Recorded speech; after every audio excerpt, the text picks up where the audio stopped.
All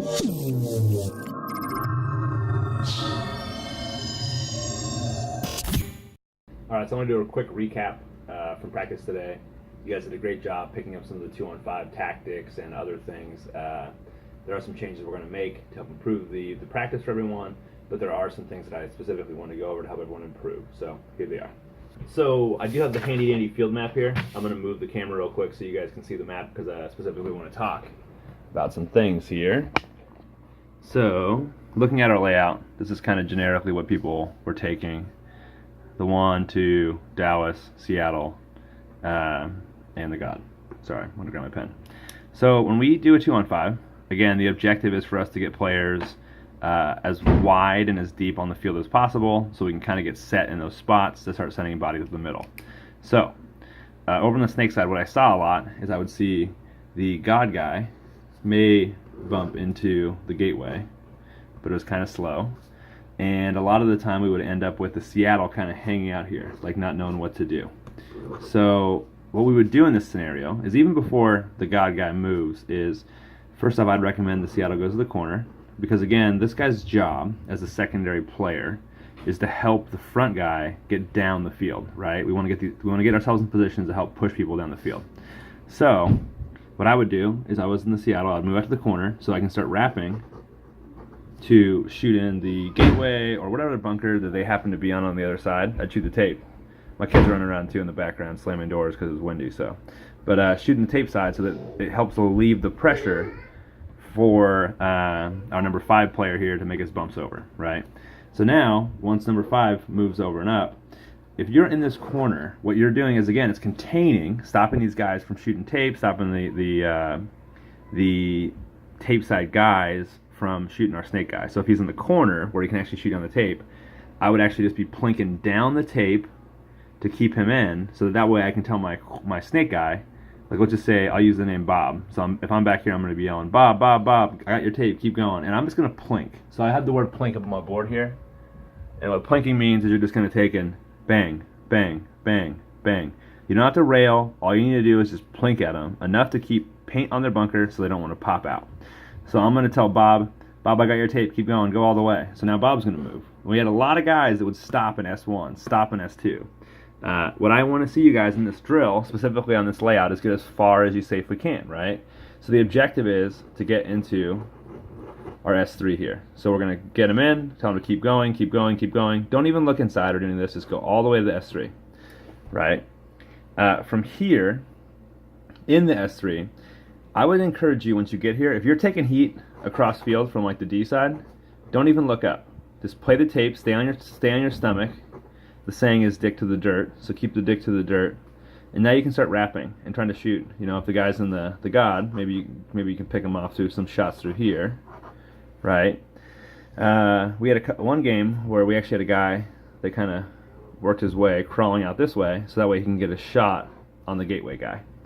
So what you're going to want to do is, once you get in the snake, is you're going to want to, look for some of those shots that they're easy shots, but get yourself situated, right? Get up there, and then everyone needs to be aware of this. That way you guys can all work together to accomplish the same mission here. But let's get the snake out of the field. Well, this is going on. Let's get it doesn't have to necessarily be the Dallas guy. It could be either one of the players. But we want to get someone up into the D3 or potentially the D4.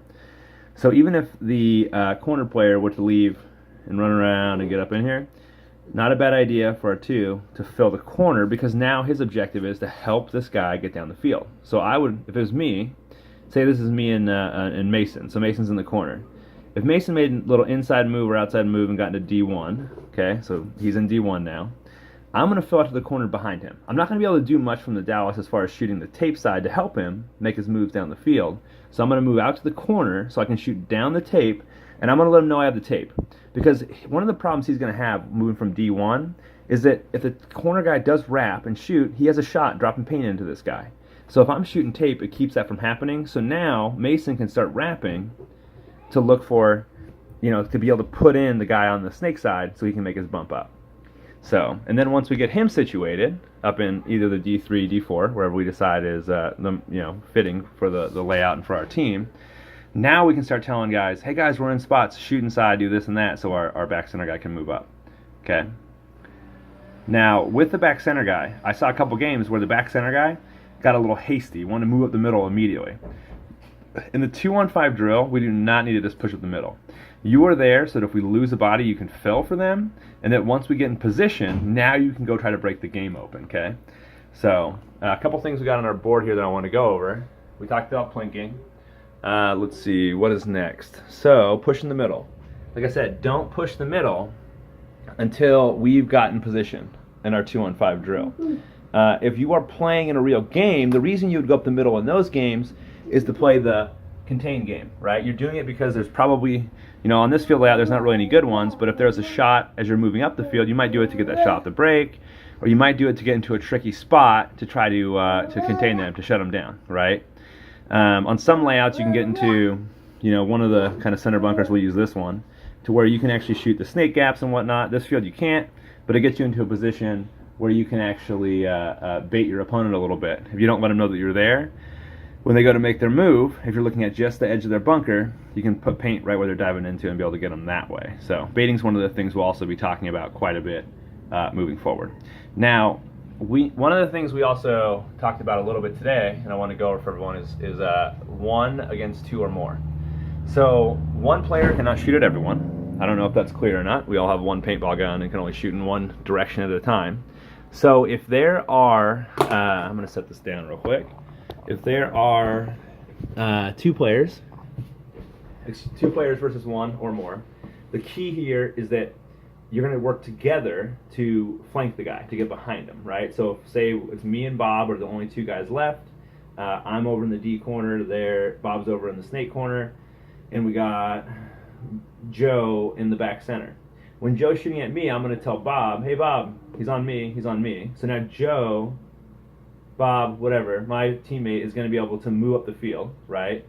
He's going to be able to keep his gun on him also. So when that guy ends up switching, my teammate can get behind cover, he gets a shot off on him, and my teammate's going to tell me, Danny, this guy's on me. He's on me, right? So now I can take the opportunity to move up, to get the post on the guy, and we slowly just work up each side to eventually get behind the guy and shoot him that way, right?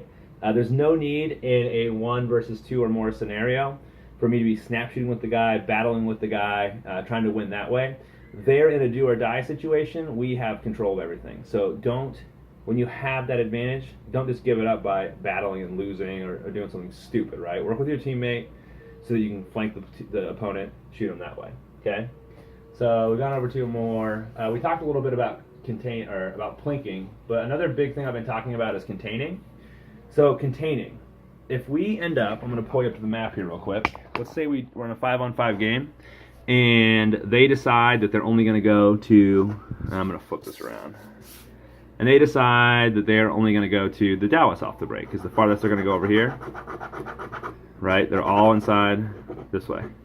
So my team's objective now, if I know they only want Dallas, is I want to get positioned to where they cannot leave the Dallas. So even if it involves my Dallas player shooting down the tape, just to stop that, that's what we got to do. And just keep in mind also that you don't have to be directly on the edge of the bunker here shooting it. You could actually shoot I think there's possibly some stuff in the way. I don't think there is actually though, but I can get tight enough where this guy can be shooting at me and I can still shoot the gap before the money.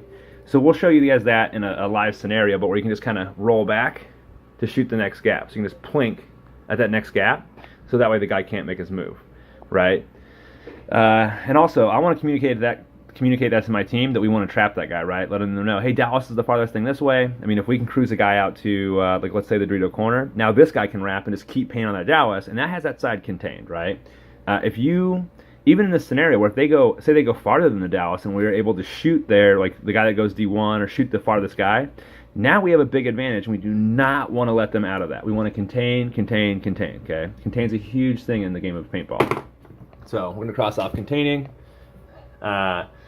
Filling, like we talked about, if you are the back center guy in any of these drills, you're going to want to fill for the person that died, so we can still try to execute the initial plan. We talked about push in the middle. Really effective when it's 5-on-5 during the breakout, but not so much in the 2-on-5 drills, doesn't accomplish it. We talked a little bit about this, but in the snake, when you get in the snake, get down the snake. Dig to the dirt, crawl all the way to the end, and shoot some people in the back, right? But be patient and be patient when you're at the end of the snake, but before that, get moving.